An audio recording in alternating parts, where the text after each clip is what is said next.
Hey guys, it's Kathy and Matt. And we just got done playing the Rangers combat card game. I got to play as the Forces of Darkness because it's red. And Matt, you played both decks. I played both decks, both sides. Both decks. So, what was your overall impression of the card game? I think they're very well put together as far as the rules. Easy to pick up, easy to learn. The cards are balanced both from light to dark. For each card, for each attribute or special ability on one side, the other side has a similar card that does the same benefits. So for as far as gameplay and balance, it works really well. Which kind of begs the question, because in the 6 games I played, and switching back and forth, the Forces of Darkness won 4 times out of the 6. Maybe it was house played. Maybe it's how it's played. And it's all randomly generated because you shuffle the cards, you deal them out, and you draw 5 at a time as you go. And it could be just as how the cards fell, but I got the sniggling suspicion that the Forces of Darkness are weighted a little bit heavier, so they'll be more difficult to defeat. Not impossible, but more difficult. That's a great question. That's something for the Forge to answer, Yep. Definitely. I think my favorite card in the Forces of Darkness deck, part of the deck, was the Beastmaster. I just thought he was a great card to play, and I'm still kind of unsure. It takes me a while to pick up card games, but within the first 2 or 3 games, I totally had this one. Right. So that was pretty awesome. It was actually fun. I can't wait to sit down and do it again. One deck plays 2 people. 2 people.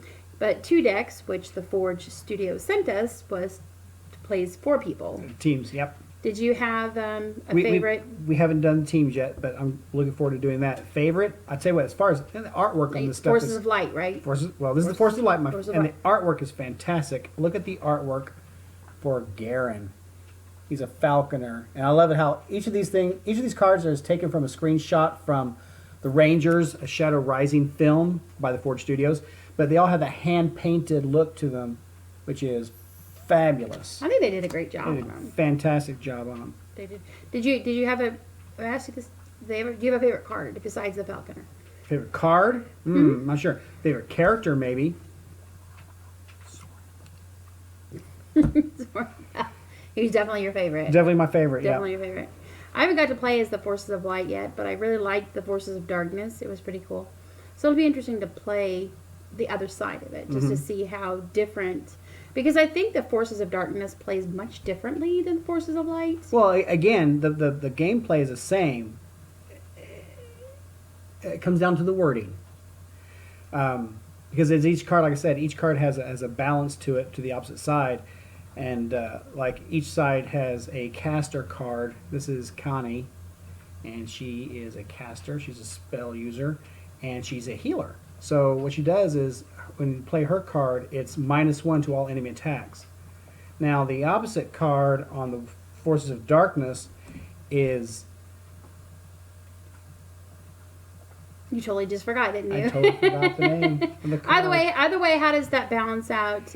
And that's the one that's weighted a little bit differently, because instead of being a -1 to the enemy's attack, it's +1 to all the Forces of Darkness character cards. Nice. So you have like your 3 or 4 cards playing at a time, and like say 3 of them are characters, and you throw in this other one, then each of those characters gets a +1 modifier to all their attacks, which is pretty heavy because it basically almost doubles the attack, if not more.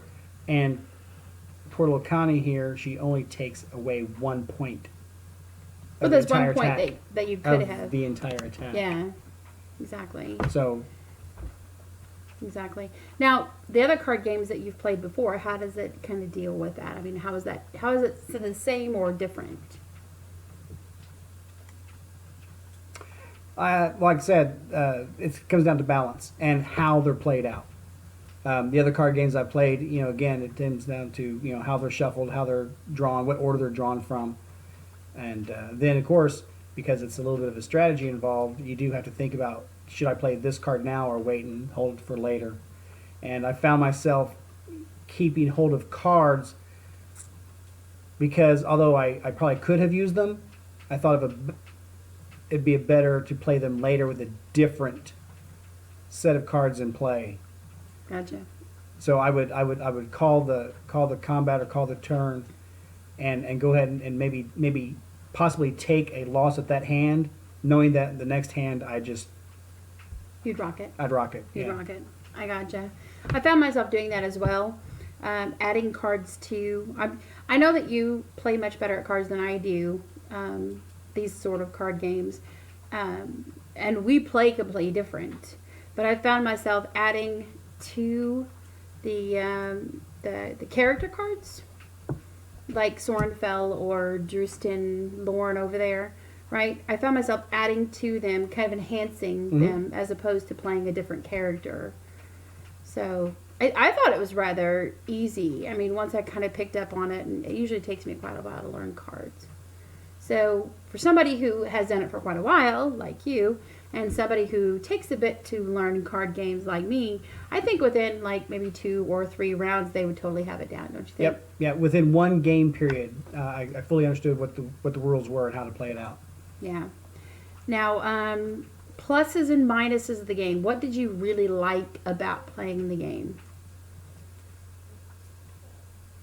Whether Forces of Light or Forces of Darkness. The overall balance. I keep going back to that, but the overall balance is good. And again, and it's not a role playing game, but you find yourself describing what the characters are doing based on how they're written up. So it adds a little bit more of a dimension to the gameplay than just crunching numbers and throwing numbers around. Yeah. So it's kind of fun because you kind of describe, who's attacking, how they're attacking. If they have a modifier based on who they're fighting against or with, then it's kind of more of a group kind of adventure. It becomes an adventure game more than just a card game. I have to agree with you on that. It's not just like throwing cards down. It becomes fun. Mm-hmm. It really does. So I think the Forge Studio has done a great job with their cards. I think they've done a great job not only with the artwork, see, that's awesome artwork, but they've also done a great job putting together a really fun game that I think once you get 2 people sitting down to play, or if you get 2 decks, getting 4 people sitting down to play. I think they did a great job at it. Excellent. Okay, so if you haven't had a chance to, and I know this is a long video, but if you haven't had a chance to pick up the Rangers Combat card game, then we will definitely put a link to that for you so you can check it out yourself. I can't wait to get down and kind of play with it some more. I think it'll be really fun. Yeah, I mean, definitely now that we kind of know what we're doing with it. And of course you also pulled out my favorite card from the Forces of Darkness is Kulta Blackhand. Oh, he was my favorite too. If I had to have a favorite, that would do that He one. goes up my sleeve. That's where he goes. So check out the Rangers Combat card game exclusively from the Forge Studios, and let me know what you think.